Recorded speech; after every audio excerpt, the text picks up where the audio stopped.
Hey y'all, welcome to the channel. For those of you that are new, welcome to Birthing Bosses with Felicia. I am Boss Lady Fee. I hope you guys are having an amazing Tuesday, guys.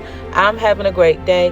As you can see, guys, we are not creating gift baskets. We are not shopping. We are what's in the kitchen, guys. We are in the kitchen getting these greens ready, guys. I know a lot of you are preparing for your Thanksgiving meal, or maybe you're not preparing for Thanksgiving, but you just never really knew how to clean and cook greens, guys. I want to give you a quick tutorial today to show you how to do greens. So as you will see, I am doing what you consider mustard greens, and they are mixed. So I think it's mustard and maybe turnip greens mixed together. But anyway, guys, yeah, so I'm just cleaning it. And keep in mind, guys, that greens can be really, really dirty. Of course, they come from the ground. So there is a lot of hidden dirt in greens that you may not see with the naked eye.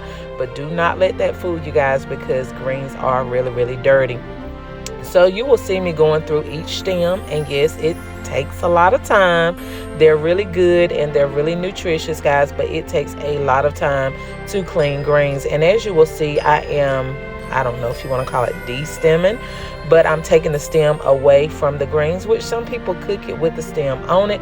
But hey, I'm old school and we always take the stem off.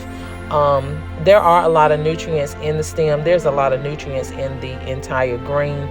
But guys, listen, like I said, where I'm from, we detach the stem. All right. So if you want to get the nutrients or what have you, you can absolutely cook the stems in a separate pot and use the pot liquor, as the older people call it. And a lot of people use that for flu, colds, just to get some nutritional value into your body, guys. But anyway, I don't want to focus on that part. I want to focus more so on the part that we are going to be using. So as I said, we are going to be taking the stem off, each individual one. And guys, the stem, of course, you can either throw it away or you can use it, as I stated before. And now I'm just going to continue on until I'm done, and you will see that it takes quite a bit of time to get this done, guys, but I promise you it's well worth it in the end. When you're dealing with mustard greens or turnip greens, they don't have as much of a stern stem as collards do. So if you don't take away all of the stem on the mustard greens, then it's really no big deal. But I'm just showing you guys the piece that I'm separating, and you just take it and fold it to the back. Take the leaf itself, fold it to the back, as you'll see me doing. And once I fold it, I take my hand and I hold the folded piece, and then I just separate the stem from it. And it's very simple, guys. It may not sound like it from the way that I'm talking, but I promise you it's very simple. But like I said, it can be really dirty, so you have to wash it several times. So guys, stay tuned and see what happens in the next part of the video.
Okay, y'all, so this is the second time of washing the greens, and it still has dirt on it. All right, so sometimes you have to wash these greens 3-4 times, guys, so please do not do not think that just because they look clean that they are clean. So this is the second wash, guys. Stay tuned for the third. We'll let you know how it turns out on the third wash. Okay, y'all, so here we are with the third rinse. Let's let this water out and see what we end up with.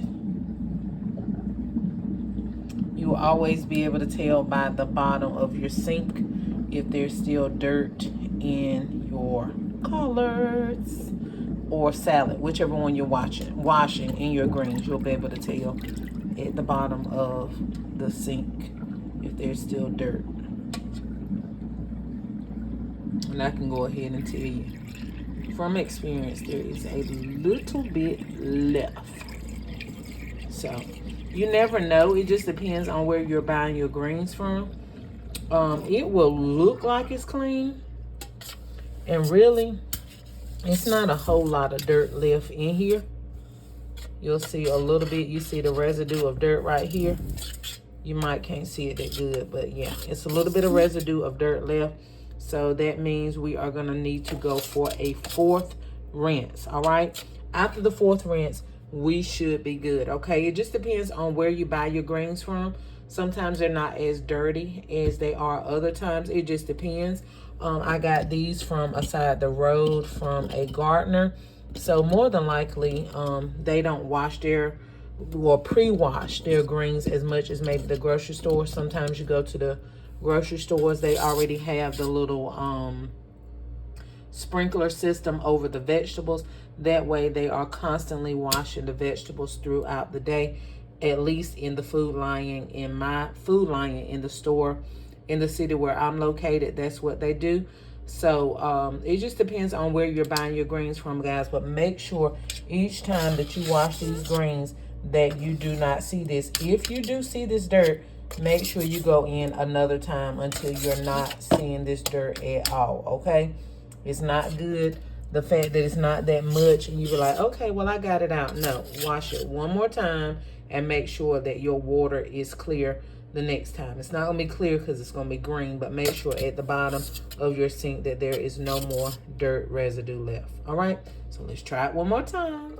Okay, y'all, so this was the fourth time, and this time, y'all, it's absolutely no dirt at all in the bottom of the sink. So we are good with 4 rinses. And again, it depends on where you buy your greens from, how many times it has been previously rinsed before you buy it. Most times it hasn't been rinsed at all. So 4 times, guys, and we are good. So here is the greens that we have, and this I believe is, I want to say 6 pounds. I believe I remember getting 6 pounds. I don't know, anywhere from 5 to 6 pounds. This is the greens, guys. Now I'm getting ready to move over to my collards. And collards, you don't have to wash quite as much as the salad, because of the simple facts that it has in the inside. So you have to rinse that a little bit more than you do the actual collard greens. So guys, you have 4 rinses, and it was good. All right, so I hope you like this video, guys. Okay, y'all, so here is what not the collards, I keep saying collards, but this is what the salad looks like with all of the stems taken away. Keep in mind, some people keep the stems on. I know that nutrients are in the stems. If you want to keep the stems on, that's totally fine and up to you. But most people take the bulk of the stems out. There are still stems within, but for the most part, the stems have been taken out. And this is what the conclusion of the matter looks like. And I want to show you guys what's left once you take the stems off. Try to get as much of the greens off the stem as possible. Sometimes you're not able to get it all completely off, but make sure that you are able to get as much off as possible so that you don't be throwing away. And if you are interested in keeping the stems, guys, you can absolutely cook the stems separately, or you, like I said, you can keep them on. But for the most part, like I said, most people keep them off. But for the nutrients, or if you want to use what they call pot liquor, okay, for those of you that are old school, you can just actually boil these by themselves and make pot liquor off of this alone. But this is what it looks like. It didn't end up, it may look like it on video that there's a lot, but there actually was not a lot of stems left on this. And as you can see, each particular stem does not have that much up there. I mean, you can go back and clean it off a little bit, but for the most part, I got a majority of it off. Okay, you're not gonna get every little single piece, but make sure that you're going through it thoroughly. As you can see, this is like some wild grass that was attached to it. So you got to be very, very careful with greens, okay? Greens is not something that everybody can do, okay? I know everybody love to eat greens, but not everybody can cook greens, okay? So again, these are like wild grass. I don't know what this is called, but this is just like some wild grass that was found throughout this salad. So you got to go through each stem and pick it out. I mean, salad, greens, collards, whatever is very, very nutritious for you, but there is a little bit of work involved in preparing it. So make sure you are prepared when you make these, that you have time allotted so that you can make them the way that they need to be made. They're not dirty and they don't have any excess grass or anything left behind. Also, I want to tell you guys, you will have seen me use iodized salt. Whatever brand you use, make sure you're using iodized salt to kind of sprinkle in the greens so that you can try to get rid of any parasites, worms, or any type of bugs that may be attached to the greens, because keep in mind the greens come from the ground. So the salt itself actually causes the parasites to open up and then detach themselves from the parasites. Detach themselves from the greens. So I only found like 2 parasites. I found a ladybug, and then I found like some other type of bug that was attached. But once I put the salt up there, the tentacles or the arms of the bugs released itself and they came out. So anyway, guys, this is the conclusion of the matter. We are on the 4th rinse, and this is going to be the final rinse. Again, there's not a certain amount of times you need to wash the greens, but I can promise you that you're going to need to rinse them at least twice. I would go ahead and be safe to say 3 times, but it just depends, again, where you get them from, okay? This is the conclusion of this video, guys. I know this is not the typical video for this channel, but make sure you like, share, comment, and subscribe, guys, so that each and every time I upload a video, bam, you will be the first to be notified. Get your money, honey, and fill your bag. Until the next video, bye, y'all.